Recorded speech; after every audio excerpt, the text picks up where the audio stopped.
अहमदुल्लाह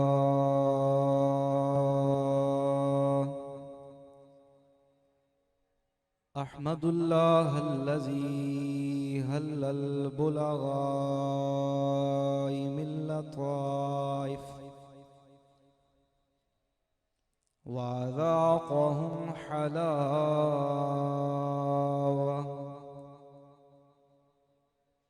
अम्मा बअदु फ़अऊज़ु बिल्लाहि मिनश शैतानिर रजीम।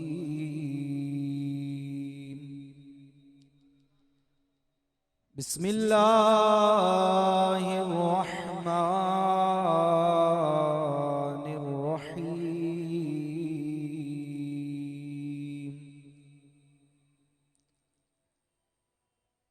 वमा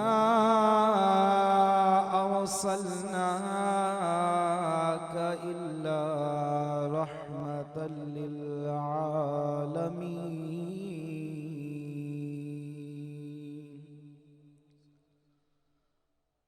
क़ाल अल्लाहु तबारक व तआला फ़ी मक़ामिन आख़र वरहमती वसिअत कुल्ल शै। सदक़ल्लाहु मौलानल अज़ीम व सदक़ रसूलुहुन नबियुल करीमुल अमीन। बिबरकतिही इन्नल्लाह व मलाइकतहू युसल्लूना अलन नबी या अय्युहल्लज़ीना आमनू सल्लू अलैहि वसल्लिमू तस्लीमा।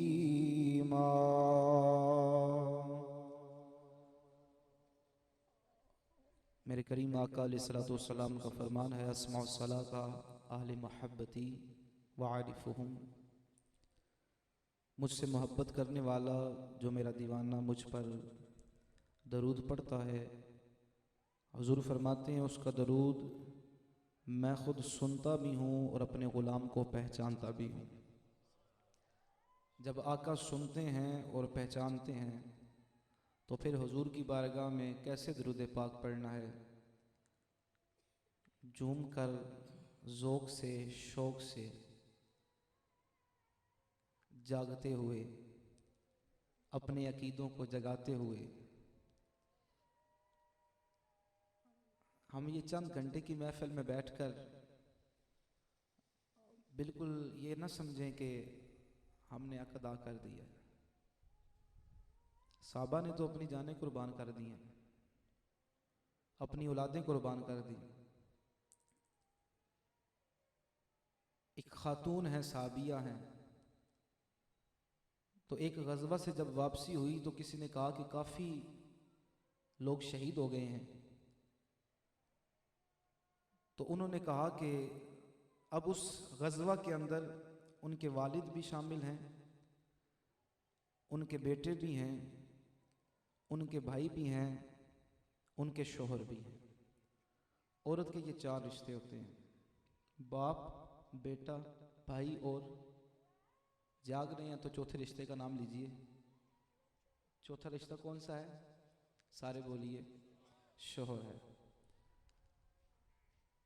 तो चार के चार उनके जो रिश्ते हैं वो गज़वा में शामिल हैं।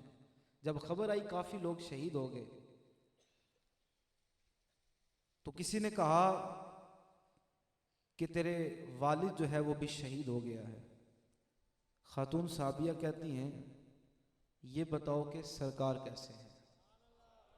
मेरी बहनें भी ये सुन रही हैं, आप भाई भी सुन रहे हैं, सब के लिए ये सबक है। किसी ने कहा कि आपकी बेटा जो है वो भी शहीद हो गया है। कहा ये बताओ सरकार कैसे है। फिर किसी ने कहा कि आपका शोहर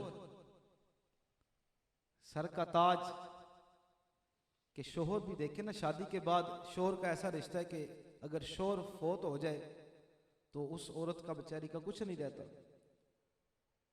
तो कहा आपका शोहर भी फौत हो गया है। कहा ये बताओ सरकार कैसे है।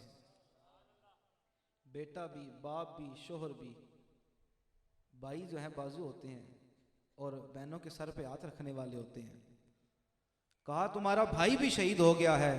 कहा मैंने न बेटे का पूछा है, न भाई का पूछा है, न किसी और का पूछा है, मुझे ये बताओ कि सरकार कैसे है, हुजूर की खबर सुनाओ, मुझे हुजूर की खबर सुनाओ। फिर किसी ने कहा कि सरकार बखैर आफियत से वापस तशरीफ लेकर आ गए हैं। कहा हुजूर के बाद हर मुसीबत जो है हुजूर के बाद है, सारे रिश्ते हुजूर के बाद, सारी कायनात और सारी कायनात के रिश्तों से अगर ज्यादा अजीज कोई रिश्ता है तो वो नबी का रिश्ता है। तो ये तो सहाबिया का ईमान है ना।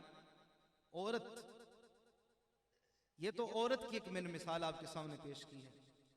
तो औरतों की सरकार से ये मोहब्बत है कि हर शय हुजूर पे कुर्बान है। अगर बच्चे की बात करें तो हजरत उमैर अभी 9 से 10 साल उम्र है, तो सरकार की बारगाह में हाजिर हुए तो कहा या रसूलल्लाह आपसे प्यार करता हूं। मैं भी दावा करता हूं, आप भी दावा करते हैं, इतनी देर से बैठे हैं, अल्लाह आपको सलामत रखे, हुजूर की मोहब्बत में बैठे हुए हैं। कहा या रसूलल्लाह आपसे प्यार करता हूं। हुजूर ने फरमाया कि जाओ अपने बाप को कत्ल कराओ। हजरत उमैर पलटे, फौरन बाप को कत्ल करने के लिए पलटे। सरकार ने वापस बुला लिया। कहा हम बापों को कत्ल करवाने नहीं आए, लेकिन चेक कर रहे थे तेरी मोहब्बत कितनी सच्ची है। सिर्फ दावा है, ये मोहब्बत है। तो ये और सरकार, ये बच्चों की बात है। और हुजूर के सहाबा अल्लाह फरमाते हैं हुस्न यूसुफ पे कटी मिस्र में अंगुश्ते जना, सर कटाते हैं तेरे नाम पे मर्दाने अरब। इधर तो हुस्न यूसुफ को देखकर गैर इरादी तौर पर मिस्र की औरतों ने उंगलियां काट दी थी ना, हुस्न यूसुफ को देखकर गैर इरादी तौर पर। लेकिन मोहम्मद अरबी के जो गुलाम हैं, हुजूर के सहाबा, वो सहाबा हैं, उनकी तो बड़ी शानें हैं जी। आज भी 1400 साल बाद भी हुजूर के गुलाम सरकार के नाम पे अपनी गर्दनें कटवाने के लिए तैयार है। अगर नहीं यकीन तो ये नजदीक की, ज्यादा दूर नहीं, नजदीक की बात है। गाजी मुमताज कादरी साहब को देख लीजिए। सहाबा की तो बड़ी शानें हैं, सहाबा की बड़ी शानें हैं। तो जिन्होंने अपनी गर्दनें कटवा दी सरकार के नाम पे, उनकी मोहब्बत का आलम क्या होगा। मिलकर हुजूर पे दुरूद पाक पढ़िए, सल्लल्लाहु अलैहि या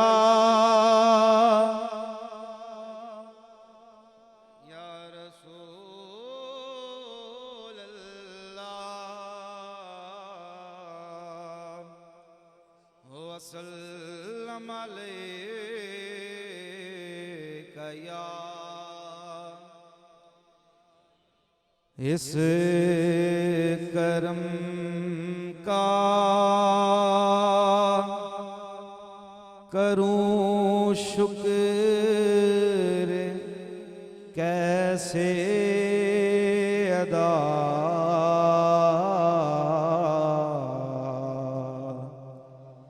इस करम का करूं शुक्र कैसे अदा,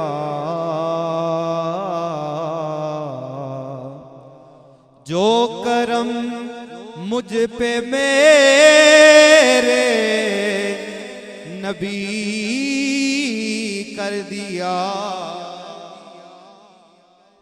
मैं आपको नहीं कहूंगा सुभान अल्लाह कहिए, क्योंकि ये हुजूर के नाम पे बंदा सुभान अल्लाह ना कह सके तो वो कहलवाने का मकसद ही नहीं है। आप बैठ के तवज्जो से सुन लेंगे तो इंशाल्लाह मेरा मकसद हासिल हो जाएगा। इस करम का करूं शुक्र कैसे अदा, जो करम मुझ पे मेरे नबी कर दिया। मैं सजाता था सरकार की महफिलें मैं सजाता था सरकार की महफिलें, मुझको हर गम से रब ने बरी कर दिया। मैं सजाता था सरकार की महफिलें, मुझको हर गम से रब ने बरी कर दिया। और जिक्र सरकार की है बड़ी बरकतें, मिल गई राहतें अजमतें इज्जतें। मैं को तुहाडे कोल सोहना ते नहीं है ना, तुसी मैंने सोफे ते क्यों बिठाया, कुर्सी ते क्यों बिठाया, आप थले क्यों बैठे हुए हो? ये हुजूर दे जिक्र दा सदका। जिक्र सरकार की है बड़ी बरकतें, मिल गई राहतें अजमतें इज्जतें। मैं गुनाहगार था, बेअमल था, मगर मैं गुनाहगार था, बेअमल था, मगर मुस्तफा ने मुझे जन्नती कर दिया। इस करम का करूं शुक्र कैसे अदा, जो करम मुझ पे मेरे नबी कर दिया। अल्लाह रब्बुल इज़्ज़त का बेपाया शुक्र है, लुत्फ़ एहसान है कि जिसने अपने महबूब के नालान के तसद्दुक़ से आकर गुनाहगार सरापा ऐसी अशार को अपने पाक और मुक़द्दस घर में हाज़िरी का शक बख्शा। खुश नसीब और खुशबख्त आप अहबाब हैं जो इतनी देर से हजूर के जिक्र की महफिल सजाए बैठे हैं। खाल के लम यज़ल आपका बैठना अपनी बारगाह में कबूल व मंजूर फरमाए। आले खाना का ये खूबसूरत महफिल पाक सजाना अपनी बारगाह में कबूल व मंजूर फरमाए। और जो चंद घड़ियाँ इस महफिल पाक की रह चुकी हैं, अल्लाह ताला हमें इन चंद घड़ियों में सही तवज्जो के साथ अल्लाह और उसके रसूल का फरमान सुनकर उस पर अमल करके इस पैगाम को आगे पहुँचाने की तौफीक अता फरमाए। खाल के लम यज़ल की लारैब और लाशक किताब से जिस आयत करीमा को तिलावत किया है, दो आयात बय्यनात का सहारा लेते हुए अपनी बात को शुरू करता हूँ।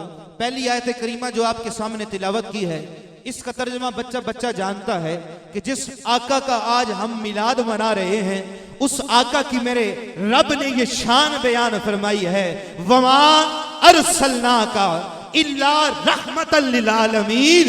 ए महबूब, हमने आपको फकत इस एक दुनिया या आलमे बरज़ख या दो तीन आलमीन के लिए रहमत बनाकर नहीं भेजा, बल्कि ए महबूब हमने आपको तमाम जहानों के लिए रहमत बनाकर भेजा।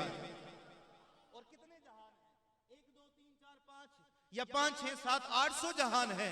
अगर सुल्तानुल आरफीन हजूर सखी सुल्तान बहू रहमतुल्लाह ताला अलैह आपसे पूछा जाए तो आप फरमाते हैं 18,000 जहान हैं या इससे भी ज्यादा हैं। हुजूर फकत 1 2 जहानों के लिए नहीं, 18,000 जहानों के लिए रहमत बन के आ रहे हैं। आइए जरा इस आयत पे तदब्बुर फिल कुरान करें।